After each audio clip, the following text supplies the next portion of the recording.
Germany कारें export करता है, जापान कारें एक्सपोर्ट करता है, हम ह्यूमन एक्सपोर्ट करते हैं। इस वक्त तो आप पासपोर्ट ऑफिस जाएं तो वहाँ लाइनें लगी हुई हैं, इमिग्रेशन कंसल्टेंट्स के पास जाएं तो वहाँ लाइनें लगी हुई हैं, आप जेरीज कॉल करें तो आपको पता चलता है। जर्मनी की आप इमेजिन करें कि जर्मनी की अपॉइंटमेंट नहीं मिलती, 5-5, 6-6 महीने नहीं मिलती अपॉइंटमेंट। अगर आप अप्लाई करते हैं यूएसए का विजिट वीज़ा, आज अप्लाई करें तो आपको डेट पता कब की मिल रही है? डेट मिल रही है जनवरी 2024 की। अगर जो पढ़ा लिखा तबका है वो सारे का सारा निकल जाएगा। अगर पीएचडीज चले जाएंगे, अगर मास्टर्स डिग्री होल्डर चले जाएंगे, बैचलर डिग्री होल्डर्स चले जाएंगे, तो पीछे रह क्या जाएगा?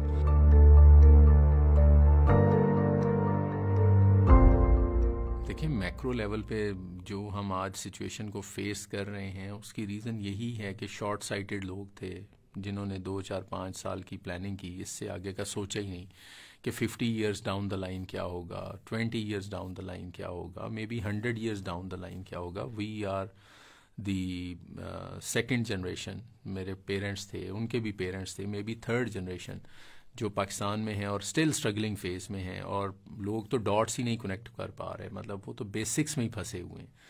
आप बाहर जाते हैं तो आपको पता चलता है ऑस्ट्रेलिया, कनाडा, यूके, यहाँ पे बेसिक से लोग निकल चुके हैं। उनका मसला सड़कें, नालियाँ, सीवरेज नहीं रह गया, उनका मसले कुछ और रह गए हैं। ठीक है, दे कैन टॉक अबाउट कि जी अच्छा एनवायरनमेंट के ऊपर बात करते हैं, ठीक है, सॉफ्ट इश्यूज़ के ऊपर बात करते हैं। हम तो हार्ड इश्यूज़ में फंसे हुए लोग हैं, हमारे यहाँ तो यही मसले चल रहे हैं। तो आई बिलीव कि ये जो सारा ब्रेन निकल गया पाकिस्तान से, फिर जो पीछे रह गया उसने जो किया है वो आपके सामने है। जैसे ही कोविड ख़त्म हुआ है तो अनफॉर्चुनेटली हमारी इकॉनमी बड़ी बुरी तरह हिट हुई है और रिसेशन चल रहा है और इकोनॉमिक क्राइसिस है। तो लोग तो बहुत ज़्यादा इस वक्त यू कैन से, और हुआ ये कि ऑस्ट्रेलिया ने अपनी इमिग्रेशन, अपने बॉर्डर्स ओपन कर दिए और बिल्कुल ही ओपन कर दिए हैं। मतलब they are welcoming almost everybody.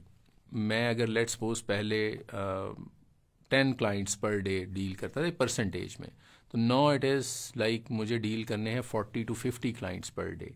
तो ये इतना बड़ा इंक्रीज़ आया है इस इंडस्ट्री के अंदर।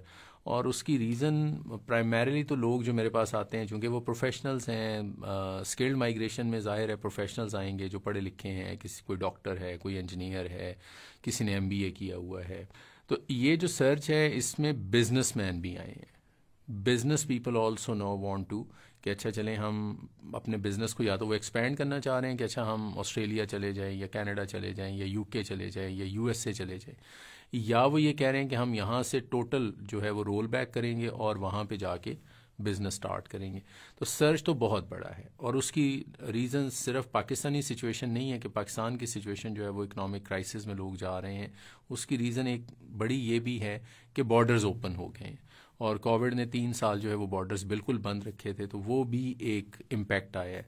तो इस वक्त तो आप पासपोर्ट ऑफिस जाएं तो वहाँ लाइनें लगी हुई हैं, इमिग्रेशन कंसल्टेंट्स के पास जाएं तो वहाँ लाइनें लगी हुई हैं, आप जेरीज कॉल करें तो आपको पता चलता है। जर्मनी की आप इमेजिन करें कि जर्मनी की अपॉइंटमेंट नहीं मिलती, 5-5, 6-6 महीने नहीं मिलती अपॉइंटमेंट। यूएसए की आप इमेजिन करें, आज अगर आप अप्लाई करते हैं यूएसए का विजिट वीज़ा, आज अप्लाई करें तो आपको डेट पता कब की मिल रही है? डेट मिल रही है जनवरी 2024 की। ये सिचुएशन बनी हुई है। यूके ने भी बॉर्डर्स ओपन कर दिए। यूके ने स्टडी वीज़ा ऐसे ओपन किया है कि UK is giving study visa to almost 99.99% Pakistanis. तो ये अब हर बंदे को ये भी लग रहा है कि अगर मैं यूके का स्टडी वीज़ा अप्लाई कर दूं, विद फैमिली वीज़ा मिल रहा है लोगों को। तो ये मल्टीपल फैक्टर्स हैं, कुछ पाकिस्तानी सिचुएशन है, कुछ ओवरऑल जो इंटरनेशनल मार्केट में जो लेबर शॉर्टेजेस हुई हैं उसकी वजह से भी बहुत ज़्यादा जो है वो लोग इस फील्ड में आए हैं। तो इस वजह से सर्ज जो है उसको सिर्फ एक उस एस्पेक्ट में हम नहीं देख सकते हैं।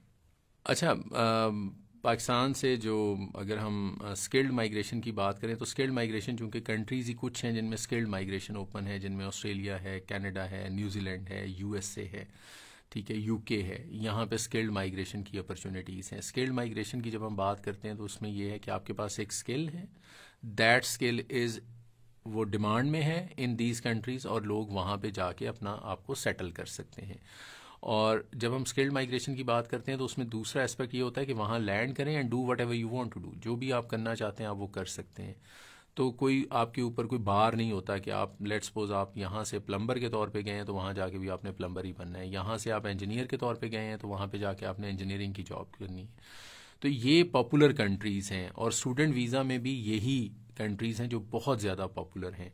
ऑन दी अदर हैंड अगर आप बात करें मिडल ईस्ट की, तो आई बिलीव कि वो तो हमारा एक मिडल ईस्ट में तो हमारा ट्रेंड है ही है हमारे कंट्री से, लेकिन वहाँ पे ज़्यादातर जो लोग जा रहे हैं वो लोअर क्लास है, जिसमें आपके मज़दूर टाइप लोग हो गए, ब्लू कॉलर जॉब के ज़्यादा लोग जा रहे हैं।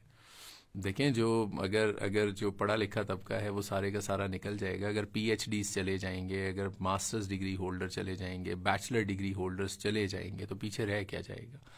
तो फिर आपको मीडियोक्रिटी के साथ गुजारा करना पड़ेगा। और मीडियोक्रिटी के साथ मसला ये है कि मीडियोक्रिटी लीड्स टू मीडियोक्रिटी, मतलब एक्सीलेंस लीड्स टू एक्सीलेंस हो सकता है, मीडियोक्रिटी तो हमेशा आप मीडियोकर किस्म के लोग जो हैं वो आप मीडियोक्रिटी के साथ ही जिंदा रहेंगे। तो वो वाली चीज़ तो फिर आ ही रही है, वो तो हम अपने फिर हर डिपार्टमेंट में देख रहे हैं, हर डिपार्टमेंट इसी तरह से चल रहा है, मतलब वो मीडियोकर से ही चल रहा है, उसमें कोई ऐसा डिपार्टमेंट नहीं नज़र में आता जिसकी हम एग्जांपल दे सकेंगे this is the excellent department. Reason फिर यही है कि पीएचडीज बाहर जा रहे हैं, डॉक्टर्स बाहर जा रहे हैं, इंजीनियर्स बाहर जा रहे हैं। तो मुझे लगता है कि जर्मनी कारें एक्सपोर्ट करता है, जापान कारें एक्सपोर्ट करता है, हम ह्यूमन एक्सपोर्ट करते हैं। तो चले, मतलब ठीक है, हर एक की अपनी अपनी प्रोडक्शन है, जो हमारे पास है वो एक्सपोर्ट कर रहे हैं। ओवरसीज़ पाकिस्तानीज़ हैं, आपको पता है वो बहुत बड़ा इंजेक्ट करते हैं इकोनॉमी के अंदर, और वो अप्रॉक्सीमेटली $2 बिलियन है जो कि पर एनम ओवरसीज़ पाकिस्तानी जो हैं वो इंजेक्ट कर रहे होते हैं इकोनॉमी के अंदर। तो one way yes it is bad for the country कि कंट्री उस तरह से स्टेट डिलीवर नहीं कर सकी, but at the same time it is good as well कि चलें ये लोग बाहर चले जाते हैं और बाहर जाके ये वापस फॉरेन एक्सचेंज जो है वो पाकिस्तान लेकर आते हैं, जिसकी वजह से हमारी इकोनॉमी जो है वो कुछ ना कुछ हद तक तो चल ही रही है। जब इंसान डेस्परेट होता है, जब इंसान थोड़ा सा डिस्पेयर में भी चला जाता है, मायूस हो जाता है कि उसके माँ बाप ने उसे पढ़ाया लिखाया इंजीनियर बनाया, और जब वो मार्केट में गया तो पता चला कि उसका स्किल तो डिमांड में ही नहीं है, engineers are not that much in demand due to lack of industry in Pakistan. तो अब अगर वो बजाय इसके कि वो बच्चा जो है वो किसी ऐसी चीज़ में इंगेज हो जाए जो कि हार्मफुल है for him and for the society at large, तो उससे बेहतर नहीं है कि वो बाहर चला जाए।